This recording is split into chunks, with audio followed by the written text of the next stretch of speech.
Here you go. Huh? Oh, thanks. There. Okay. Hello.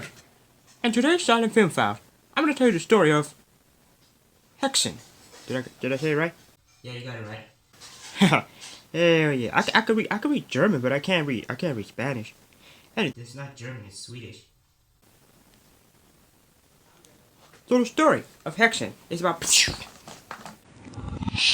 hell? The hell?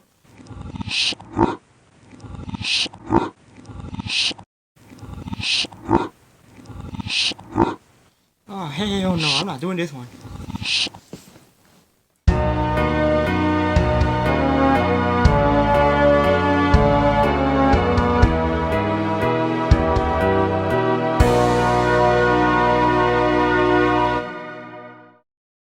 Häxan, Witchcraft Through the Ages, was written and directed by Benjamin Christensen. Christensen was born in Denmark, 1879. He abandoned his medical studies to pursue a career as an opera singer, but his voice failed, so he went on to act on stage at Copenhagen's National Theatre. He eventually began working with directors in the film industry.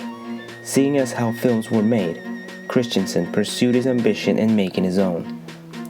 Films usually took a few weeks to make, but Christensen took 3 months in his first film in 1914, The Mysterious X.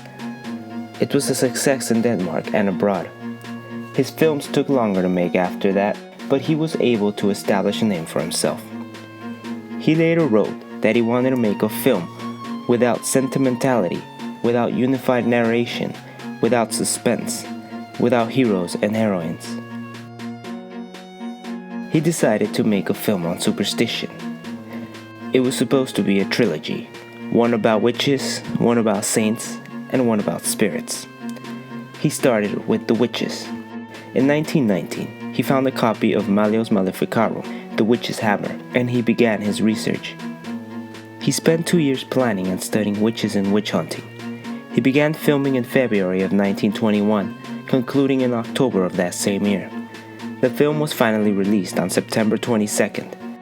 The cost of the film was between 1.5 and 2 million Swedish kroner, making it the most expensive Scandinavian film of the silent era. In the film, Christensen brought the Middle Ages to life. He used shadowy dark techniques, stop-motion animation, reverse motion, close-ups, and many other special effects.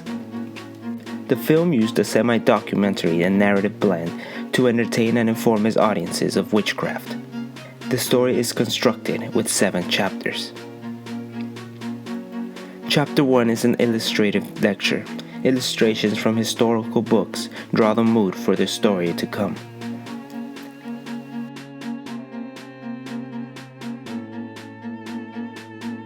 In Chapter 2, the story begins with its narrative, reenactments of the practices of witchcraft from the 1400s, such as potion making and the belief of superstitions, such as the devil himself appearing and luring women to come to him.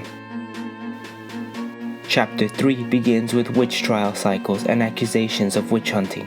A woman is tied up and thrown into the water. If she floats, she will be taken out and burnt. If she sinks, the judges thank God for her innocence. If one is suspected of being a witch, they call a priest and everyone is alerted. In Chapter 4, the witchcraft trial procedures begin. She is stripped down, chained up, and made to confess. They torture her mentally and physically until she confesses, and she begins accusing others of being witches as well. In Chapter 5, the process of torture to obtain confession. If you confess the capture of a witch, you must be a witch yourself. Chapter 6 goes back to the instructional and narrative forms to document practices of witches, insanity, and the tools of torture of the Middle Ages, even the possession of a nun.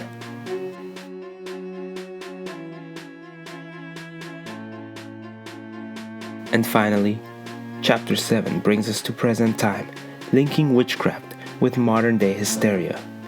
In the Middle Ages, one conflicted with the church. Now it's with the law. We no longer burn the old and poor, but do they not often suffer bitterly? The part of the devil was played by Benjamin Christensen himself. The reviews of the film were offended by its unadulterated horror and by the satanic and perverted cruelties that blaze out of it. The film won acclaim in Denmark and in Sweden, but it was banned in the United States, and it was heavily censored in other countries for nudity, torture, and sexual perversion. Häxan is the story of how superstition and mental illness could be misunderstood and lead to hysteria. And yes, that is the end in Swedish. Slut.